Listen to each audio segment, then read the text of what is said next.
अजीज़ दोस्तों, अस्सलाम वालेकुम, नमस्ते, सत श्री अकाल, जय जिनेंद्रा, गुड आफ्टरनून। अजीज़ दोस्तों, पाकिस्तान आर्मी की कुछ नई कारनामों की तरफ जाने से पहले JNK में अनंतनाग जो बम धमाका हुआ और जो अटैक हुआ भारत की आर्मी के ऊपर, जिसमें एक कर्नल, एक मेजर और JNK पुलिस के DSP।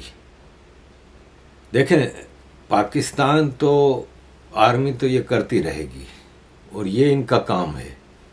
आप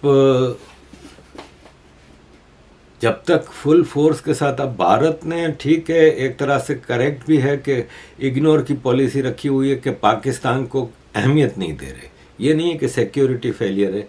ज़ाहिर है 5 अगस्त 2019 से अब तक कश्मीर में जो तब्दीली आई है उस हिसाब से ये इसको आप एक आइसोलेटेड अटैक कहेंगे, लेकिन बहरहाल अटैक बहुत बड़ा है और यह है कि रिटेलिएशन अब फुल होना चाहिए।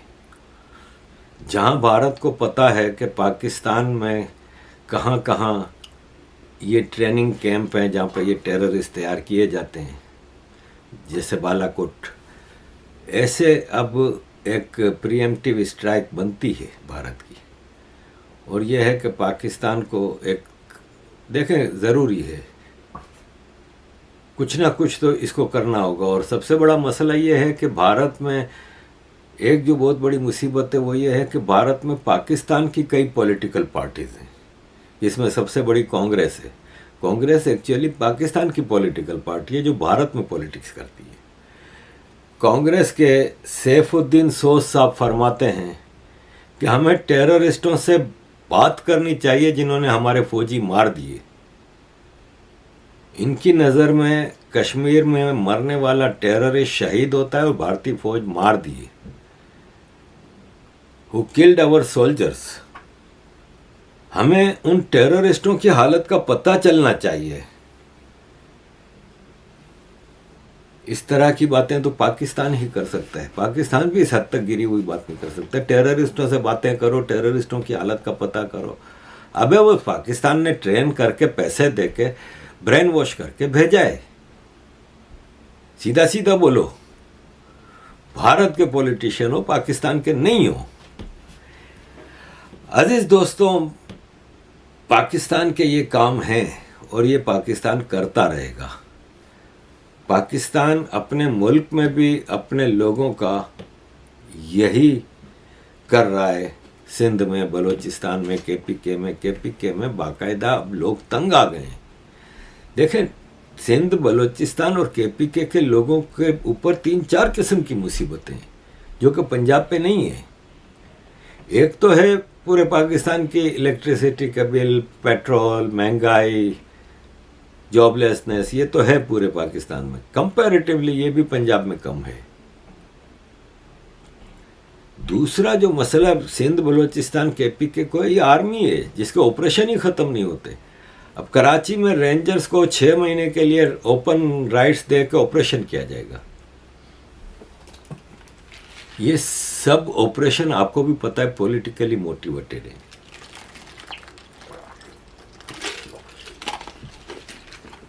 कराची से पिछली बार इमरान खान को 14 सीटें दी गई नेशनल असेंबली की।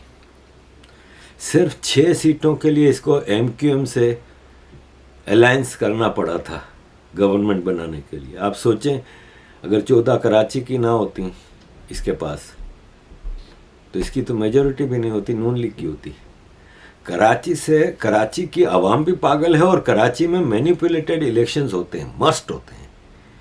मैनिपुलेशन भी 90% होता है, ये भी मैं आपको बता दूं कि जिसको 100 वोट पड़ने और जिसको 900 पड़ने, ऐसी मैनिपुलेशन करते हैं कि 900 वाले को 100 जाते हैं और 100 वाले को 900 जाते हैं। इतना कराची में एक सिस्टमेटिक रेंजर्स का कंट्रोल है। तो भी ऑपरेशन करके अपने मतलब कि पिछली बार इन्होंने लाए थे अली जैदी और इमरान इस्माइल और फैसल वावड़ा और ये वो, जिनको कराची वाले जानते ही नहीं थे, जो एलिट क्लास के लोग थे। एलिट के भी पॉलिटिक्स में आके हुए थे, वरना इससे पहले नौकरी पेशा लोग थे ये सब। आज बिलियनर हैं। और तो एनीवे, तो कराची में ऑपरेशन कर रहे हैं, सिंध में ऑपरेशन चल रहा है। अब सिंध में कच्चे के डाकुओं पे ऑपरेशन किया जाएगा। सिंध में कच्चे के डाकुओं पे ऑपरेशन के हवाले से बात याद आई कि बिलावल भुट्टो ने अभी कहा है कि अफ़गानिस्तान में अमेरिका जो हथियार छोड़ के गया था वो इस वक्त सिंध के कच्चे के डाकुओं के पास हैं। बिलावल ये हमें इंफॉर्मेशन दे रहा है कि सवाल कर रहा है। अगर सवाल कर रहा है तो भाई साहब, अभी 1 महीने पहले तक तुम फॉरेन मिनिस्टर थे इस मुल्क के, 16 महीने तक खूब अय्याशी हमारी तुमने, खूब टूरिज्म किया, ठीक है, खूब इंडिया के बारे में ये वो अपनी बूट पॉलिशिंग की। इस बात का जवाब तो तुम दोगे, कैसे पहुंचा? तुम इस मुल्क के फॉरेन मिनिस्टर थे, तुम्हें पता होना चाहिए। सिंध में कच्चे के डाकुओं के पास अमेरिका का अफगानिस्तान में छोड़ा हुआ हथियार कैसे? ये सवाल तो पाकिस्तान के एक्स फॉरेन मिनिस्टर से कोई भी आदमी कर सकता है कि बताइए। इसका मतलब आपकी फौज किसी काम की नहीं है। आपकी फौज जब अफगानिस्तान में तालिबान ने टेक ओवर किया था तो हथियार खुले ढुल्ले पड़े थे। और उस वक्त की मेरी भी वीडियो निकाल लें, कोई भी रिपोर्ट देख लें, पाकिस्तान आर्मी पूरी तालिबान के साथ अफगानिस्तान में लड़ रही थी, कई हाजिर सर्विस कमांडर्स लड़ रहे थे। तो वो हथियार तालिबान तो उस वक्त काबुल की तरफ बढ़ रहे थे, आप वापस आ रहे थे तो वो सारे हथियार फौज ला के बेच रही है ओपन मार्केट में। इनकी अपनी ओपन मार्केट्स चलती हैं। सिंध के डाकुओं के बारे में भी तो हम आपको बता रहे हैं कि ये मौलवियों और मिलिट्री के गठजोड़ है, ये जो सिंध के डाकू हैं। कितने अरसे से सिंध के हिंदुओं को 50 लोगों को अगवा करके इन सिंध के कच्चे डाकुओं ने अपने पास जंजीरों में बांध के रोज वीडियो आ रही थी कि इतने करोड़ दे दो, हमें छुड़वा लो, हमें छुड़वा लो। याद होगा आपको, मुल्लाओं के कंट्रोल में है ये, और मुल्ला आर्मी के इशारे पे चलती है। सिंध के कच्चे के डाकुओं पे ऑपरेशन एक ड्रामा होता है, उनको सबको परे कर दिया जाएगा। कुछ बेगुनाह लोगों को इनकाउंटर और बाकी कुछ लोगों को पकड़ लेंगे। केपीके में तो लगातार ऑपरेशन ही चल रहा है, पूरे केपीके में। अभी केपीके में जेयू फजलुर रहमान की जो पार्टी है, जमीयत उलमा इस्लाम देवबंदी, ये मस्तूंग में जा रहे थे हाफिज हमदुल्ला साहब जमीयत उलमा इस्लाम के, तो बम धमाका हुआ और इनकी गाड़ी और 7 लोग ज़ख्मी हुए, इसमें ये भी ज़ख्मी है। जमीयत उलमा इस्लाम है ना, इसकी पॉलिटिक्स केपीके इसका स्ट्रॉन्ग होल्ड है, और स्ट्रॉन्ग होल्ड की सारी सीटें ही वहीं से आती हैं, तो 1-2 बलूचिस्तान से आ जाती हैं। पख्तून इनका वोटर है। मसला ये है कि ये पिछले 1 महीने में JUI के ऊपर दूसरा हमला है TTP का। TTP तो खुद मतलब तालिबान तो खुद जमीयत उलमा इस्लाम के मदरसों में पल बढ़ के निकले हैं। आज क्या वजह हो गई है कि इनके ऊपर हमला नहीं हो रहा? इस इलेक्शन से पहले जितने इलेक्शन हुए हैं केपीके में, सिर्फ 2 पार्टियों को पॉलिटिक्स की इजाज़त थी।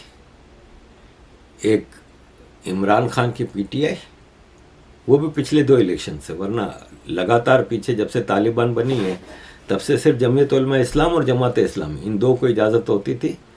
बाकी यहाँ पे मुस्लिम लीग नून और पीपल्स पार्टी और दूसरी पार्टियाँ ANP अपनी पॉलिटिक्स, इलेक्शन पॉलिटिक्स नहीं कर सकती थी। ANP के तो कितने मार दिए इन्होंने, जलसे जुलूसों में धमाके करा के। बिल्लौर को मारा, फिर बिल्लौर के भाई को भी शायद मारा, इस बिल्लौर के बेटे को मारा, ऐसे कितने लीडर मार दिए थे। आज क्या वजह हो गई कि ये JUI के खिलाफ हो गए? इसलिए कि अब तालिबान और TTP एक बात समझ गए हैं कि पाकिस्तान के मुल्ला और मिलिट्री पैसे के लिए अपनी माँ बेच दें, तो इन्होंने तो हमें बेचा है अमेरिका के आगे। 79 में भी हमें हथियार बना के पेश किया गया, हमें अफगान मुजाहिदीन हमें हथियार दे दे के मरने के लिए भेज दिए। जंग इनकी थी, अमेरिका की और रशिया की। मर इसमें पख्तून रहा था, चाहे वो मुजाहिदीन की शक्ल में हो, तालिबान की शक्ल में हो या सिविलियन अफगान हो, मर पख्तून रहा था। उसका असर जो पाकिस्तान पे पड़ा है वो भी पूरा केपीके पे पड़ा। तो पख्तून अब समझ गया है कि भाई साहब ये हमारे दुश्मन हैं, चाहे ये मुल्ला हैं या मिलिट्री के ऑफिसर हैं। अब ये इनके ऊपर भरोसा करने को तैयार नहीं। खास तौर पे 9/11 के बाद जब अमेरिका ने अफगानिस्तान पर हमला किया और मुशर्रफ अपनी किताब में लिखता है कि हमने डॉलरों के लिए भर भर के पख्तून अमेरिका के हवाले किए, तो वो झटका बहुत था, काफ़ी था।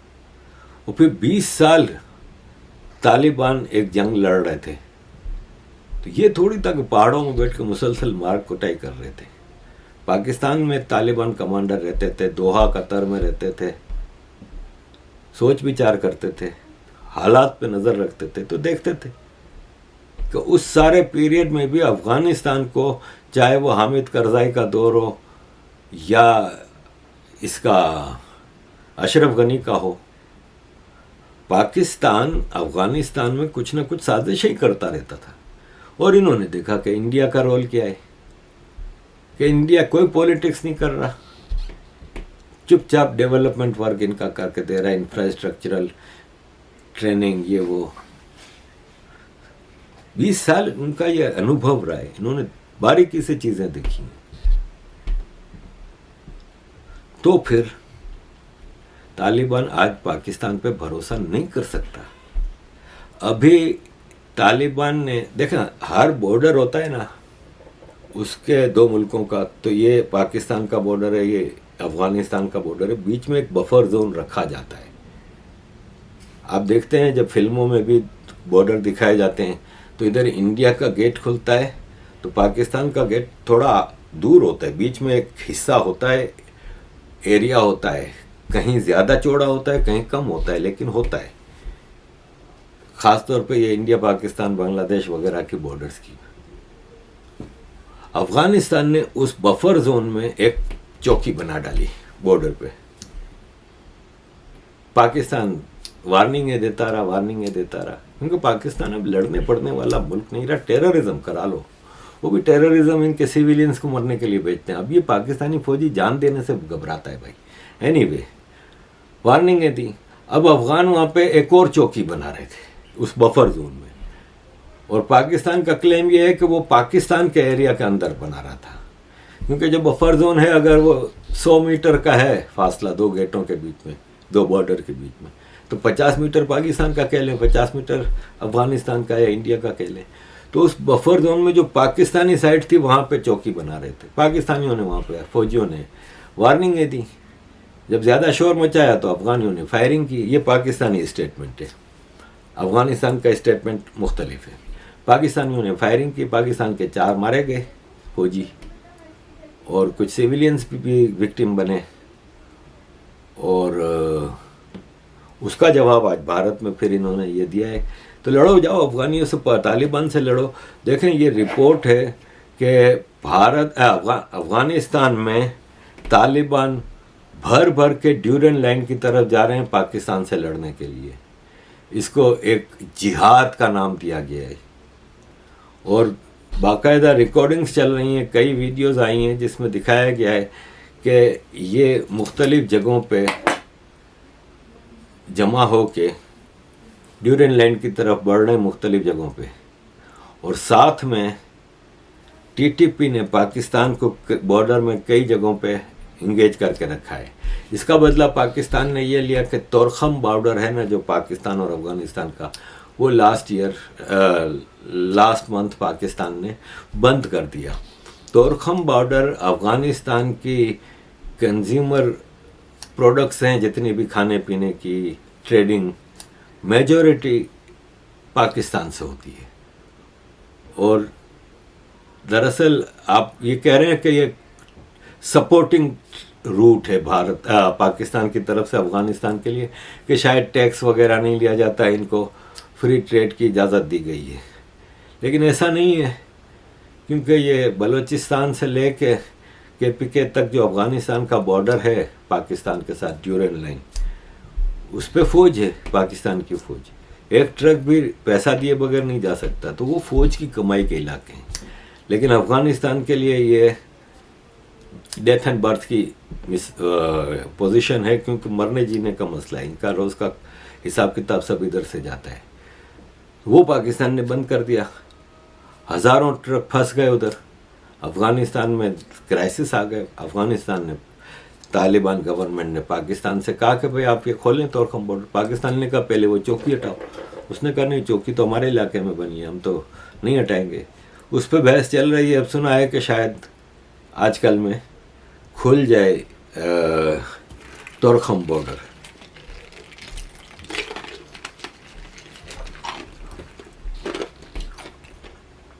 पाकिस्तान आर्मी है ना, वो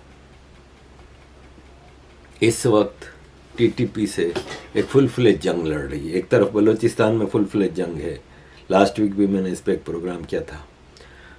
केपीके में तो फुल फ्लेज जंग चल रही है। कई जगहों, ज़ाहिर खबरें वहाँ से नहीं निकलती जब तक कि ISPR का बयान ना आए, या फिर किसी लड़ने वाले ग्रुप की तरफ से कोई खबर ना हो, या कोई मेजर वाक़या ना हो जाए, वरना छोटे मोटे तो चलते फिरते में वहाँ पे हो रहे हैं। चित्राल में अभी हमने देखा तालिबान ने एंट्री डाली और पूरा चित्राल कंट्रोल कर लिया। फिर आर्मी आई और फिर चित्राल में भी मसले हुए। बाकायदा ऐसा हुआ है कि पूरा आर्मी का जो कंपाउंड था ना, वो खाली करके आर्मी भाग गई तालिबान के डर से। टीटीपी इस तहरीक तालिबान पाकिस्तान, इसमें अफ़गानी नहीं है। टीटीपी में पाकिस्तानी पख्तून हैं, जिन्होंने पाकिस्तान की पंजाबी फ़ौज की करतूत देख ली है, इसलिए वो पाकिस्तान आर्मी से इंगेज्ड हैं। आप देखें ज़्यादातर अटैक पुलिस मस्जिद में भी हुआ, तो पुलिस लाइन की मस्जिद में हुआ, आर्मी के कन्वॉय के ऊपर, और ज़्यादातर सिविलियंस को कम नुकसान होता है। बड़े धमाके जब ये करते हैं तो इसमें ज़ाहिर सिविलियन ज़्यादा मरते हैं। लेकिन बहरहाल ये पाकिस्तानी है, आप इनको रॉ एजेंट कह लें, कुछ भी कह लें। अभी एक मौलवी मारा गया तो उसका इल्ज़ाम भी रॉ के ऊपर लगा दिया। इन्होंने कहा वो मौलवी है ना, उसको रॉ ने मारा है। और कराची पुलिस का ऑफिसर कह रहा है कि ये जो कराची में मौलवी को मारा गया है, ये रॉ का काम नज़र आता है। और अभी तो हमने केस दायर कर दिया है, लेकिन ये एक्चुअली रॉ ने करवाया है। हर चीज़ और रा करवा रही है, तो आप क्या कर रहे हो? तो ये टीटीपी के लोग जो कब्ज़ा करके बैठ गए थे आर्मी के पूरे कंपाउंड पे, कितना बड़ा कंपाउंड है ये आप देखें ना, उस पर कब्ज़ा करके बैठ गए और आर्मी हमेशा की तरह भाग गई, पूंछ दबा के भाग गई। ये इस वक्त लड़ाई चल रही है पाकिस्तान आर्मी की फुल फ्लेज। और ऐसे में अगर कहीं अफ़गान तालिबान है ना, मेरी अपनी जो स्टडी है, 2 साल से ऊपर हो गए इनको आए हुए। हम कहते थे 6 महीने नहीं चल सकेंगे, ये हो जाएगा वो हो जाएगा। और हमें अगर इनके सस्टेन करने का भी कहीं अंदेशा था, कहीं ये था कि हाँ ये शायद गुजार लें टाइम, तो ये था कि पाकिस्तान की सपोर्ट पे। लेकिन इन्होंने तो आके पाकिस्तान के ख़िलाफ़ चलना शुरू किया है। इसके बावजूद सरवाइव कर रहे हैं। इसका मतलब ये है कि अफ़गान तालिबान कोई जंग करने के मूड में नहीं, कहीं मतलब जिहाद भी करने का इनका कोई मूड नहीं। जो पहले जिहाद के नाम पे पूरे आलम इस्लाम का ठेका उठाया हुआ था, इस बार नज़र आ रहा है कि अफ़गानिस्तान के तालिबान सिर्फ अफ़गानिस्तान की हद तक नज़र रखे हैं। टीटीपी को छोड़ा हुआ है खुला कि जा भाई तू पाकिस्तानियों को छेड़ता रहे। तो अजीज़ दोस्तों, ये इस वक्त सिचुएशन है पाकिस्तान के हवाले से। अगर आप देखें तो ये पाकिस्तान की आर्मी इस वक्त कोशिश कर रही है कि पब्लिक में देखें, पाकिस्तान पब्लिक में वैसे तो सिंध बलूचिस्तान केपीके पीओके वगैरह में आर्मी का इतना वो नहीं था, लेकिन इस बार तो बिल्कुल ही पूरी पब्लिक बिखरी हुई है। वो पंजाब में पीटीआई के वर्कर्स कुछ हद तक लेफ्ट इंटेलेक्चुअल फलान ढुमकान जो एनजीओ सिविल सोसाइटी जो है ना, जो भारत में भी एक बीमारी है, वो थोड़ा बहुत वो कर रहे हैं, लेकिन वो भी जो पंजाबी है ना, वो Punjabi end of the day अपना शाउनिस्ट हो जाता है। पाकिस्तान का मुसलमान Punjabi end of the day उसकी पंजाबियत सब पे भारी होती है। तो जहाँ देखते हैं ना हमारी आर्मी है यार, फिर कराची आते हैं तो देखते हैं कि यार कमाता कराची है, डेवलप देखो लाहौर को क्या हुआ है। तो फिर कहते हैं कहाँ ठीक है, मुल्क का बेड़ा गर्क क्या है, पंजाब को बना के रखा है। तो पंजाब में इतनी नफरत नहीं आई, लेकिन बहरहाल as an institution Pakistan army इतनी बदनाम कभी ना थी जितनी अब है। हमेशा से थी, लेकिन एक लिमिटेड सर्कल्स में होती थी। इस बार तो खुला नंगा नाच हो रहा है, और पाकिस्तान आर्मी भी बेशरम बन के कह रहा है कि पब्लिक का ट्रस्ट जो आर्मी के ऊपर है वो हम टूटने नहीं देंगे, और ये नाकाम साजिश हो गई। अबे पब्लिक को अच्छी तरह पता है, पब्लिक में तुमने ऐसे लोग छोड़े हुए हैं ना, ये देखो इसाक डार, आर्मी चीफ आसिम मुनीर और डीजी ISI नदीम अंजुम की सोच बिल्कुल क्लियर है। इनकी सोच बाजवा से मुख्तलिफ है। मुझे खुशी है कि पाकिस्तान के पास अब सही लीडरशिप है। यही अल्फाज इमरान खान बाजवा के लिए कहता था, यही अल्फाज नवाज शरीफ राहिल शरीफ के लिए कहता था, और यही अल्फाज जरदारी अशफाक परवेज के आने के लिए कहता था। तो इस मुल्क में जाहिर है आप डेमोक्रेसी तो एक्सपेक्ट कर नहीं सकते, और तुर्की गए हैं जनरल आसिम मुनीर, 3-4 दिन से वहाँ पे दौरे कर रहे हैं, इकोनॉमिक सोशल सारे डिस्कशन करने के लिए। आप ये बताएं कि आपके मुल्क में इस वक्त एक फॉरेन मिनिस्टर भी है, प्राइम मिनिस्टर भी है, पपिट हमेशा की तरह हैं, इस बार के तो बिल्कुल ही पपिट हैं। आप इनको या तो साथ ले जाते, वरना आपका जाना तो बनता नहीं है। वो फिर कहते हैं कि पाकिस्तान डेमोक्रेसी है। अजीज दोस्तों, thank you very much for all your support. Kindly keep supporting.